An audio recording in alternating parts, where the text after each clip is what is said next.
Greetings, Internet. Welcome to Aaron Place, and I hope you're doing fantastically well. This will be episode 46 of my playthrough of Shiloh, or Into the Woods by GMT Games, and we're getting very close to the end of the 8 a.m. turn. In actual fact, we could probably finish it this turn, because I'm sort of working out there's only one active brigade to go, or division to go, and that's Clark's. So yeah, this could be it. It's been a long haul. It's taken all of September, and partway, I know there was a hiatus, but it's still taken a month to do. Have I enjoyed it? Oh, yes. Have you enjoyed it? Let me know in the comments.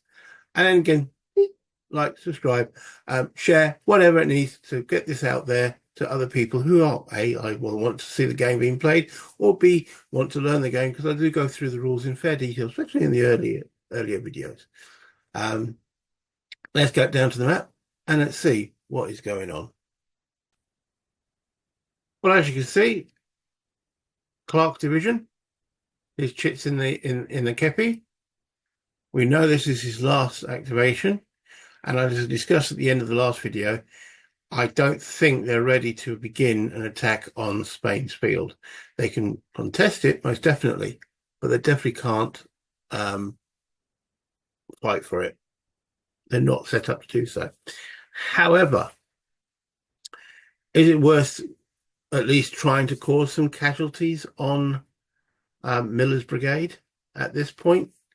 Because remember, if you shoot, you get shot back at. I don't think so. Therefore, I'm going to keep them under advance orders and then try and change their orders in the next turns, i.e. 9 a.m.'s order change phase. In fact, there's no try. It's automatic as long as they're in command, which we'll endeavour to do. So we'll keep them under advance orders and bring them up, make sure we contest this field. Now, this artillery can fire if it's approached, which it will be. So it is going to get at least one shot off. Okay, so we're going to start with this unit. Now we've got... actually, which of these two units? I can't remember which one's got this. That is a good question. I'm going to... maybe I should have... because both of them are moving roads. Only one of them was extending, and I can't remember. So I'm going to take it as that one. There we go. Right, so let's start with this one. Okay, we want to start moving around the flank of Miller's brigade there.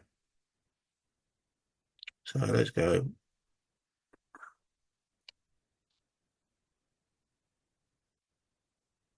Remember what button does what? Okay, so that's one facing change, which is 3. It then moves there for 1.5. Now, these guns can approach fire anything that's within 3 hectares of them, but they're probably going to approach fire at this one because they can only do it once per brigade activation. So if they, and this is out of their covered arc at the present moment, so they could turn, but that would give them a +2 modifier, -2 modifier, so less effective. But anyway, I don't think they'll fire. They'll resolve their fire. I'll tell you what, let's not be totally into command. 1 and a 2, it will change because they don't know what this guy could run around here. Actually, I say a 1, they will turn fire. No. Okay. So that's 1.5 to there. 3 to there. 4.5 to there. Remember, if you're under advance orders, you can't move and shoot. You can move or shoot. So 1.5 and 4 there. Okay. That slope would slow them down. So they can't move adjacent anyway. Should they move to here? Get the rest of the brigade forming up. I think so. 6. Range facing. Boom. Okay.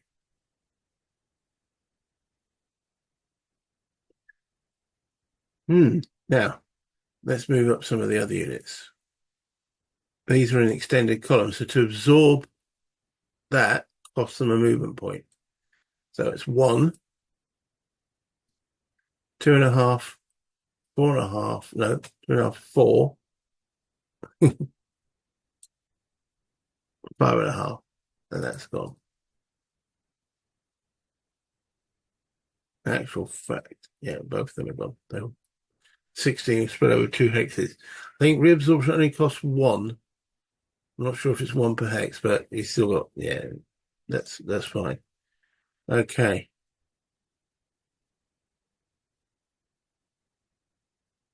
Right, so this unit, change facing for free.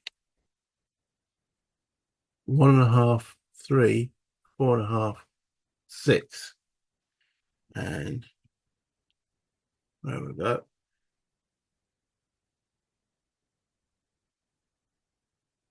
So what to do about this unit?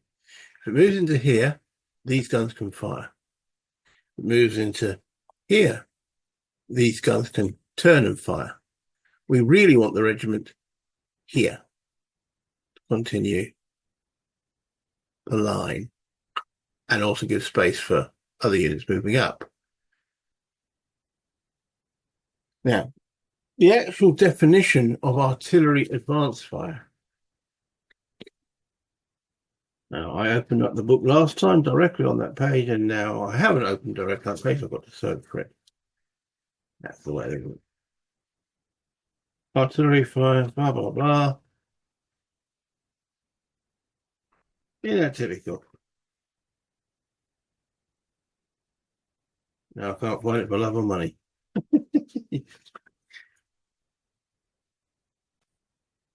Okay. Rule 10.45. Approach for artillery may fire an enemy unit, line of sight and facing permitting, that when using movement, enters a hex anywhere within 3 hexes of the guns. Now, enters is the key word there. It may do this only once per brigade activation. Artillery that uses reaction facing fire at the enemy unit moved adjacent, but with a -2 DRM. So it's got to be line of sight and facing permitting.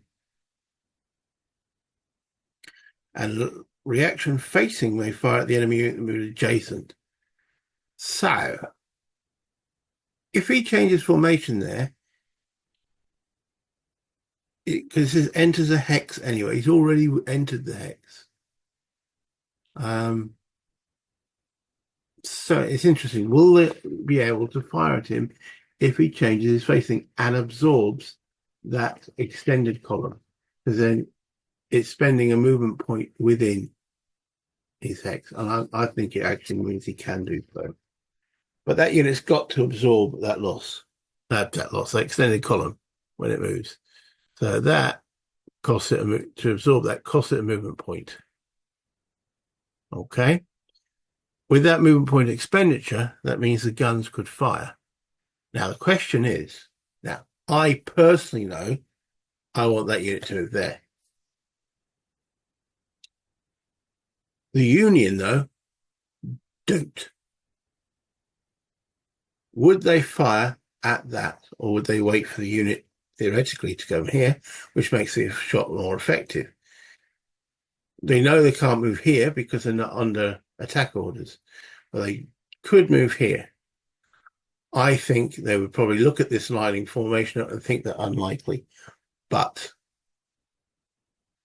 I say anything but a 1 and they will fire. There we go. So they fire at that point. So we have got 6 points of artillery there. And let me bring up the artillery charts because it has been a while. Okay, so these are the fire charts.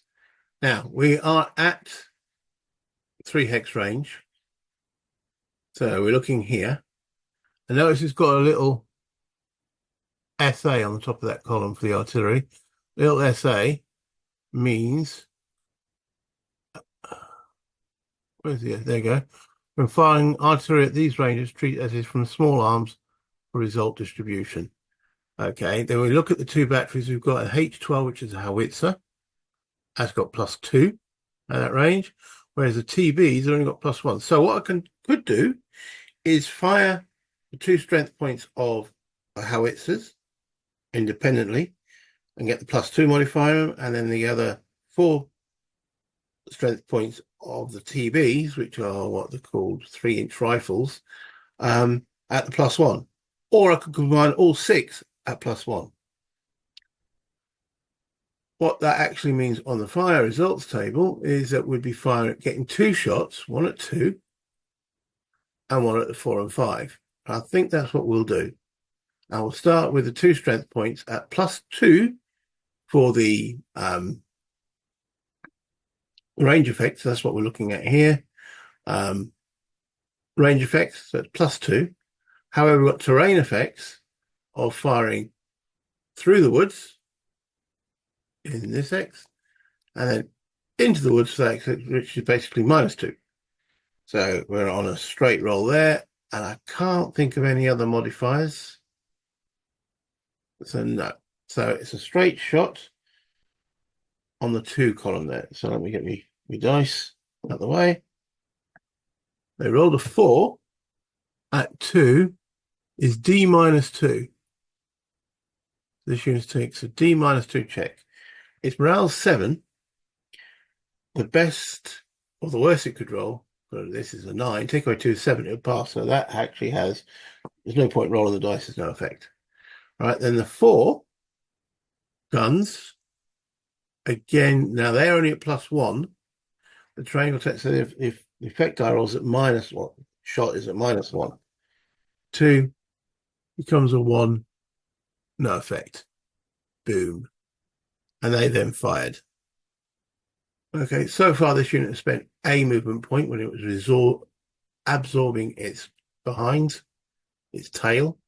So we might as well carry on moving it. Now, technically, we go move forward now towards that guns, and it's already fired. But that wasn't the plan, as you well know. So that is free. So far spent 1.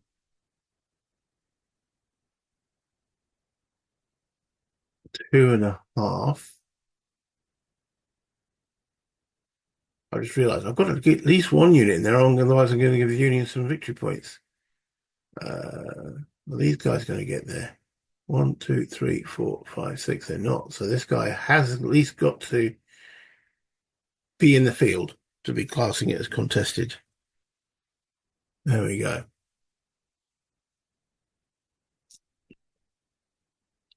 And then we'll move Stuart, who's got only a command range of 3, to here.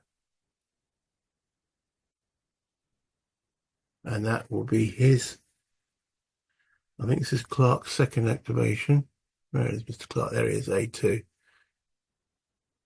Oh, this is his 3rd. Let me just double check that.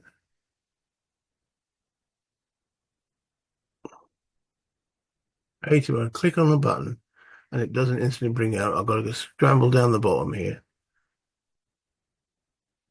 There it is. Okay, Clark. It is actually his 3rd, so this is accumulating fatigue.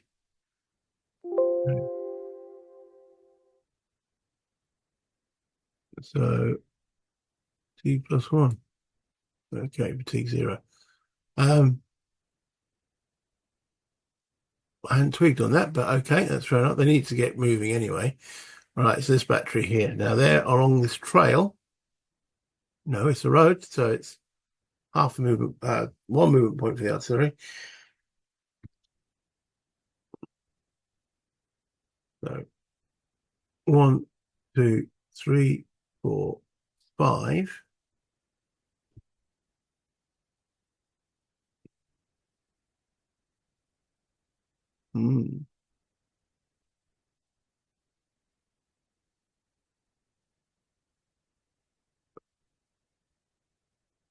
Okay, so this is where artillery have got to think about moving into range and such forth of enemy units. So we've done 5 movement points so far.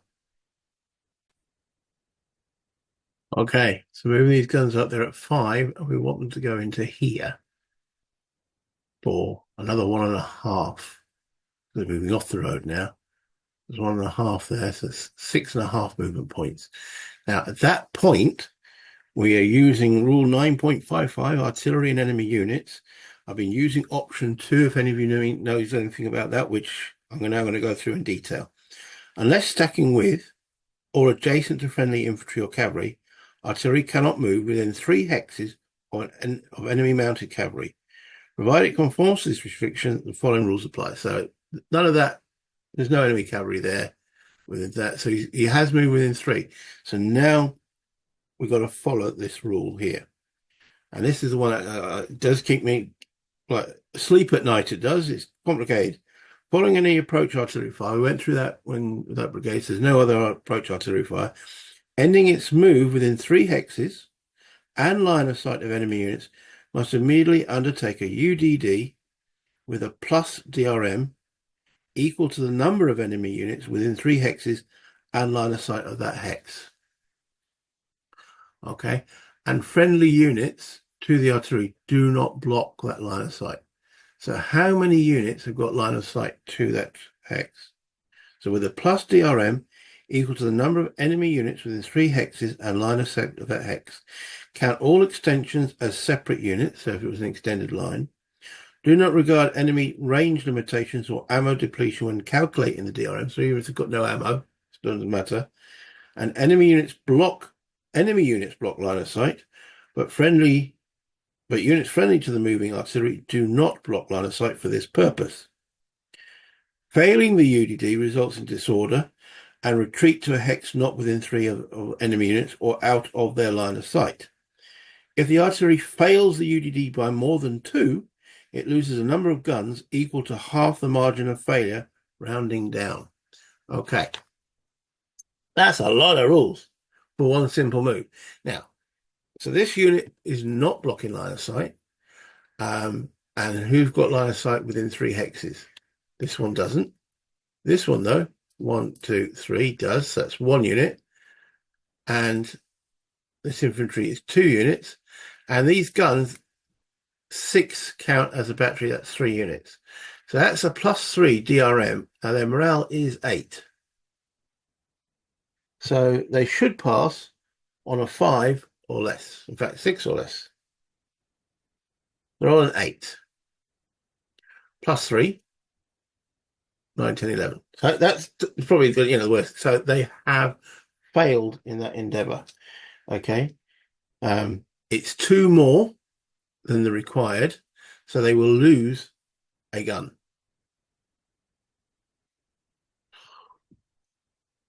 That wasn't very good, was it? There we go. All right.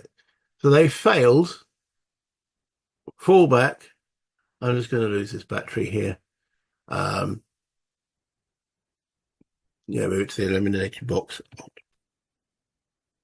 I'm very clever. So they've lost one strength point. Okay, so it's not for each unit. That's all classed as 1 unit for movement. 3, 4, 5. There's still 6, and these then are also disordered.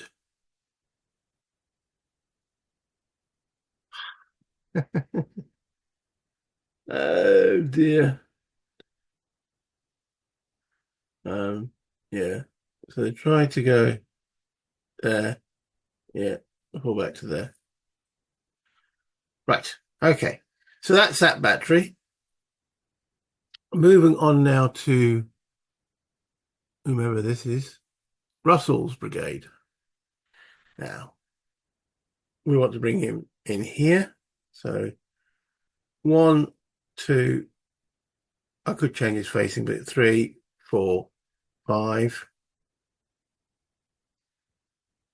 And now that artillery's in the way. Bollocks. Oh well. Let him absorb that for his 6th. That's gone. Okay. Then carrying on. 1, 2, 3, 4, 5, 6. So it stays in extended. 1, 2, 3, 4, 5, 6. Just change his facing so it looks at least sort of right. With his extended.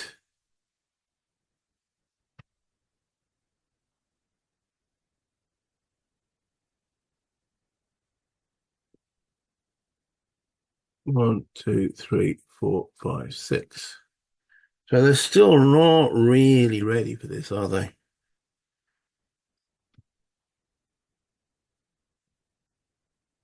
Blimey. These are big regiments again. Move them out of the way for the moment.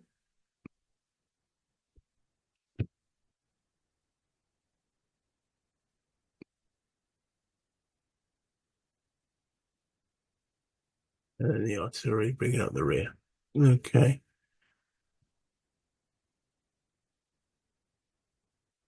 Russell, move to the front. Clark,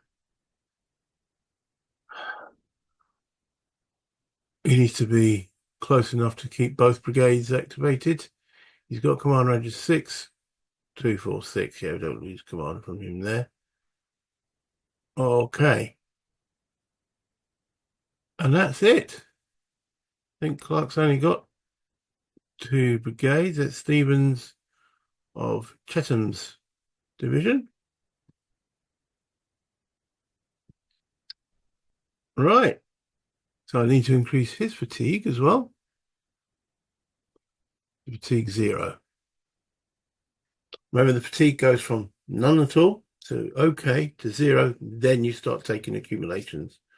So they're on the verge of like being a little bit tired.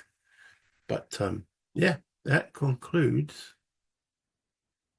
all of Clark's activation. So let's get the kepi. Where's the kepi? What have I done with the kepi? Where are you, Mr. Kepi? There it is. Right. So let's put that down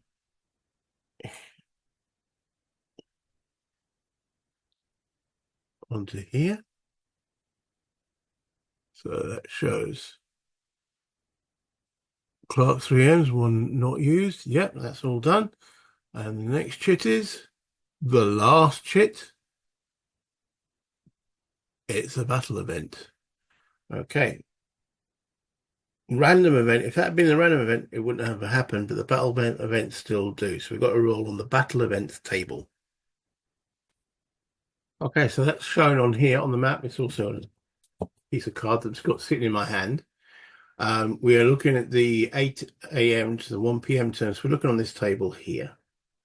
Okay, to determine which battle event we actually have. Looking for me.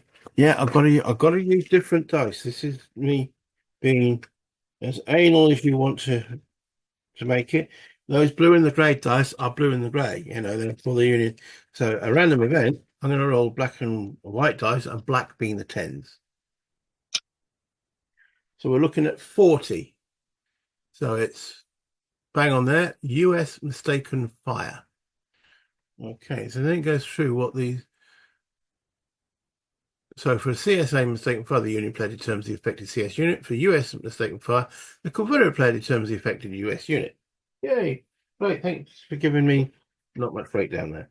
So US or CSA mistaken fire, the player designated by the battle event chart selects as the firing unit an enemy infantry unit within 3 hexes of a friendly unit, but not adjacent. He then chooses another enemy infantry unit as the target. The unit chosen to fire must have a line of sight to the target, and the target must be within the firing unit's fire arc. Treat the shot normally, except that SP losses are treated as an automatic disorder. Ignore any additional D or little d or big D that goes with the SP result. If disordered before the mistaken fire, an additional disorder requires the unit to retreat 1 to 2 hexes. The unit firing is not affected by rolls requiring ammo depletion. No target unit can be chosen more than once. Okay, so is there anything that fits that definition? definitely sort of around this area, isn't there? Because that's a Union unit, that's a Union unit, that's a Confederate unit. So we could take that area. Um, I think that probably might be the best one. So because this is where the Confederates really need to get traction. So the 72nd Ohio will fire. So make sure that's correct. He then, right, the player designates the blah, blah, blah, blah, blah, blah, blah, blah, within 3 hexes of a friendly unit, but not adjacent. That fits. He then chooses another enemy unit as the target. The unit chosen to fire must have a line of sight to the target. It does. And the target must be within the firing unit's firing arc. It is. So it's treated as a normal shot. Okay. Um, so it's 7 increments of shot coming from there. Let's bring up the firing table. Somewhere there it is. Right. So they are armed with muskets, as denoted by that little M, which at that range, oh, what's happened here? Is it shrunk? I want it bigger than that. Oh, I don't want the whole page.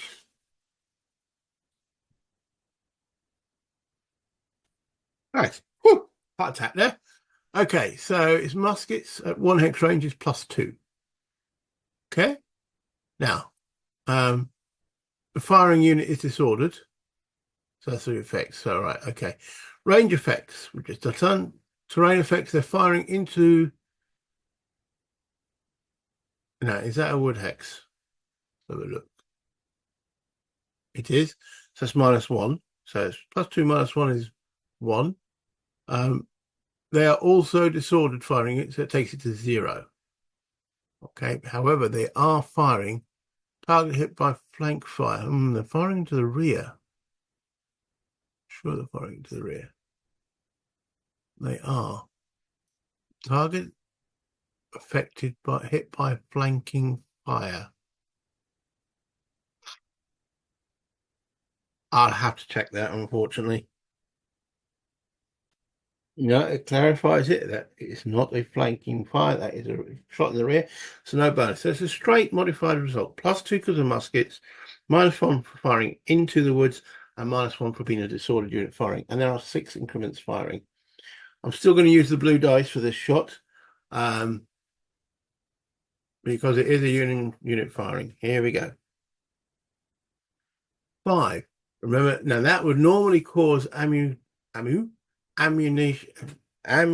depletion, but in this case it doesn't because it's defined by the actual particular rule.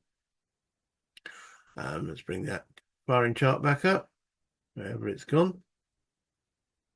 Okay, so there are 6 increments firing, rolls of 5 at a little d +1. So it's got to take a morale check at +1. Being shot at in the rear by your buddies is not particularly nice. So, oh my goodness, it's morale's only G3.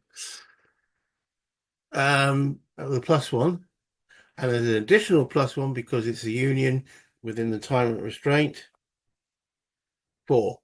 Okay, second case disorder applies now. Right, so let's just bring up the second case disorder table.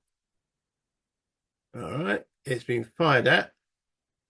So from the fire table, lose 1 strength point, then retreat 1 to 2 hexes. Okay, I know that stands for the infantry and cavalry, so there we go. Applies to both.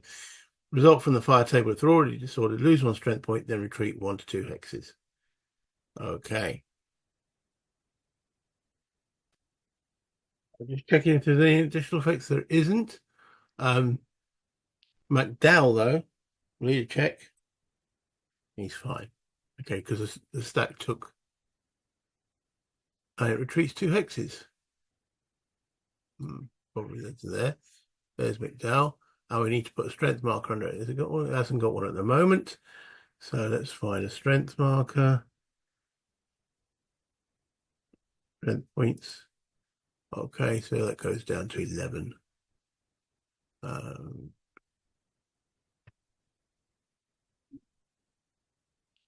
Control minus.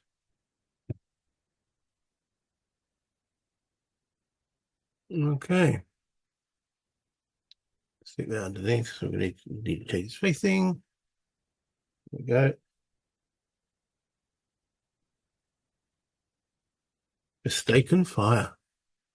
And you read accounts, it did happen. So these guys probably thought this guy was an approaching Confederate unit.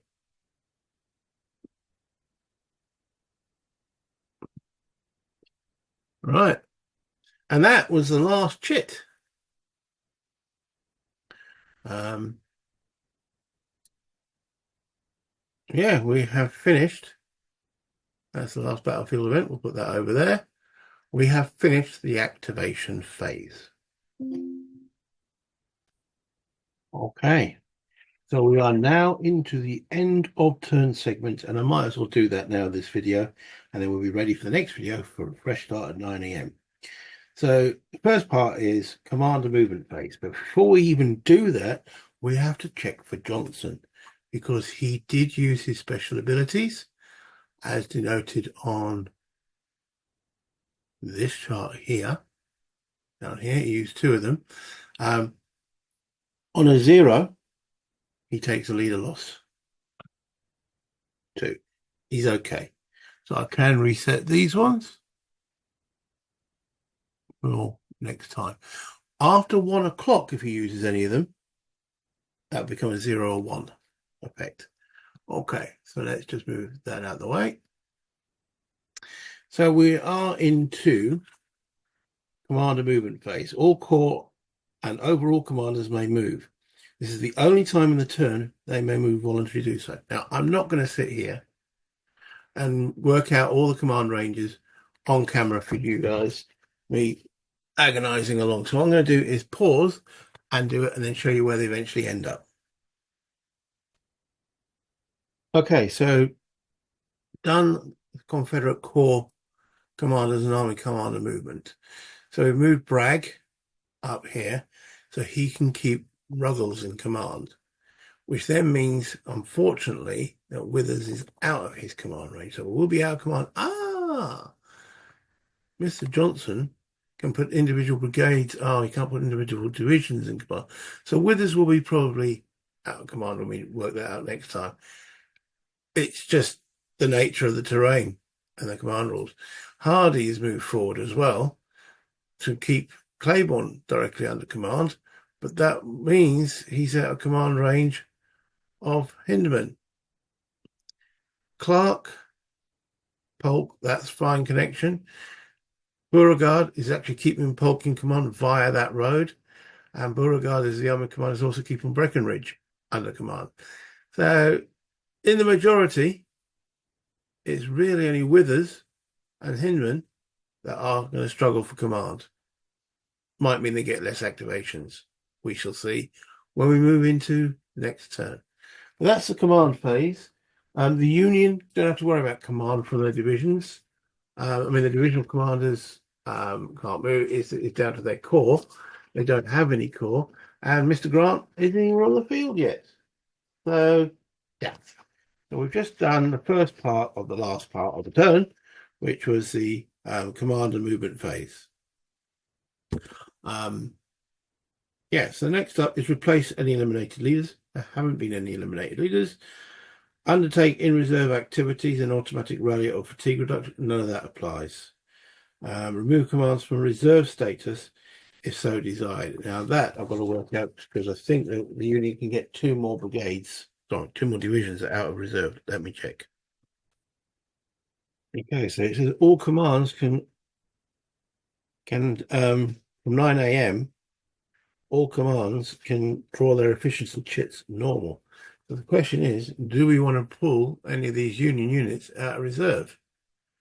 I can't see any benefit to them being in reserve at the present moment. So let's remove these. I can't see any restriction on units that are coming out of reserve. Effectively, they're woken up. There wasn't that many left in reserve, to be honest. No. Okay. So they'll be receiving orders to go somewhere. When does Mr. Grant actually get off his butt? He's arriving in the next turn. Ooh, ooh, I forgot some unit reinforcements. Oh, blimey. Let me see where they go. Yeah. Oh, I was going to miss something. All right, so these guns here arrive, and this unit arrives all at the Pittsburgh landing. That's why this little A is here. Let's get rid of that little A. Okay, now it tells me that the Bouton battery, which is this one here, arrives and has 3 activations. So I'm going to have it arrive on the road, which looks like that's the first, well, that's where it starts. And then we're going to give it 3 activations. So it can move. Now, it's an unsigned, so that's what we'll be going with. But as a reinforcement, it's coming in with 3. Doesn't say what I can assign it to or anything, or not that I've seen. Any of you guys let me know. But we'll have it moving towards the front, probably where Apprentices is suffering. So that will be, this is a road. So it's 1, 2, 3. Now, these guys are along the road, but they're not going to stop the battery because it's not stacking. So 4, 5, 6, 7. Now that would 7. Okay. Let's move it. It's 1.5. So actually, that's the first activation. 1.5, 3, 4.5, 5.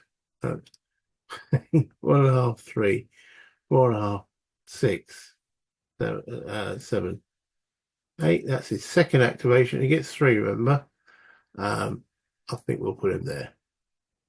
Okay, let's change his facing a little bit. There we go. Big battery of guns. The next guns is silver spare battery. Only has 2 activations, coming along the same place. So 1, 2, 3, 4, 5, 6, 6, 7.5. That's first activation.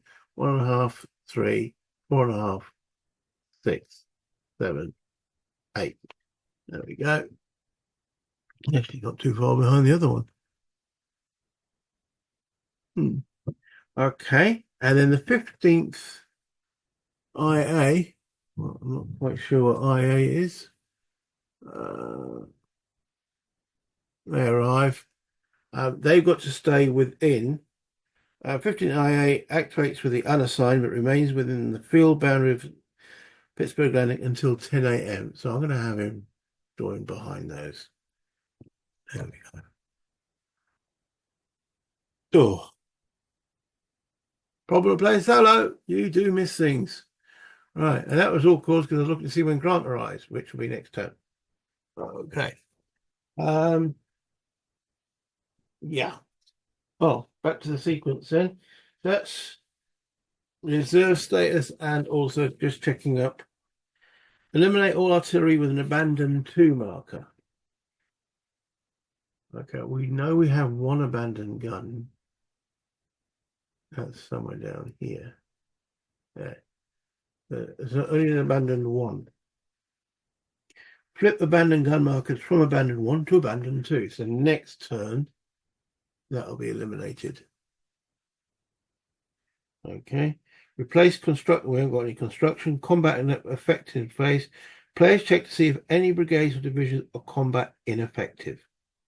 Okay, we have got Prentice was combat ineffective. Not sure where that marked. Not Prentice. Peabody. Is he still marked as such? Yeah, you see a little thing on his combat ineffective. That's not changed.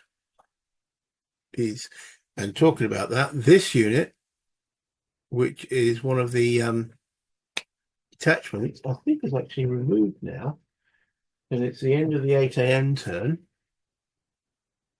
And T attachments are meant to be reabsorbed at the end of the 8 a.m. turn. But its parent unit is off board. Um,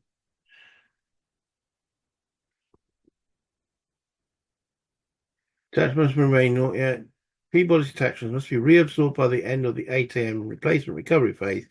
If the detachments are not within range or there is no eligible unit, the SPs are lost. Okay. Um,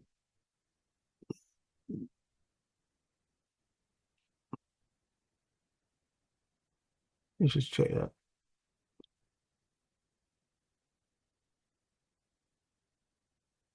Oh, that's not a detachment anyway. What am I looking at? That's the one that's out of ammo, isn't it? Yeah. Okay.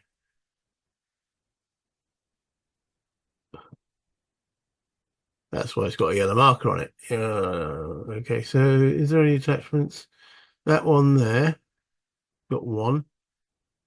I suppose he could be reabsorbed into this. So that will increase it to 15. The detachment is gone. So I'll just delete that. It's no longer relevant. Delete that. We'll have Peabody fall back on there. Okay. Yeah, I think that's it. So Peabody has one disordered unit, technically two disordered units, so that keeps them combat ineffective. Prentice does have a brigade that is actually not tarnished at all. So Prentice is not combat ineffective. Anybody else potentially? McDowell, he's got two disordered units, but the rest are okay. Buckland, Hildebrand. He's got nothing. He's only got artillery. So yeah, he's pretty combat ineffective, I think. Let's mark him as such. Brigade ineffective. Oh, that should have been deleted. Right. Okay. I think that's it, ladies and gentlemen. And if there are any ladies here, more than welcome. Yeah, looking at the activations, combat effect done. Turn record phase. Boom, boom, boom, boom, boom, boom. Boom, boom, boom, boom, boom. Taking me a bit of time to get here. And there we go. It's now 9 a.m. And that's where I'm going to end this video. Let's go back up to the top and have a quick discussion. Roll on 9 a.m. First 3 turns done. So we're not quite a quarter of the way through the battle. Battle finished technically at 6 p.m. It could go into a second day. Depends on certain circumstances. One thing I didn't do was a victory point check. Well, there was no extra victory points for the Spain's field because both sides had units in it, so there is actually no victory point change. What I do need to do is change that marker to show that no one controls it at present. Other than that, I think we're good to go. I hope you've enjoyed it. It's been all right. It's taken me, 46 videos to do the first 3 turns. And to be fair, it's only going to get bigger because there's going to be more Union units activated. So it's going to, and there will be more combat now as the more Union unit fill up the line. So the game turns are going to take corresponding longer because now we've got to do Union efficiency. That'll bring more units into the field, etc. So I'm all okay for doing 9 a.m. Just let me know how you guys feel. It's taken long, as I say, a while to get here. And yeah, there are special rules that I've got to think about for the 9 a.m. turn, but there's less of them than there were for the first 3. The surprise is technically over. Union's still suffering a morale detriment until 10, I think it's either the end of the 10 a.m. or maybe the end of the 9 a.m. turn. But that will cease as well. So there's just less rules for me to think about. Not much less, but still less. If you could like and subscribe, that'd be much appreciated. And again, any comments will be answered, and any that help point mistakes and so forth, again, it all helps the channel. But until next time, guys, buy internet, play games, and have fun.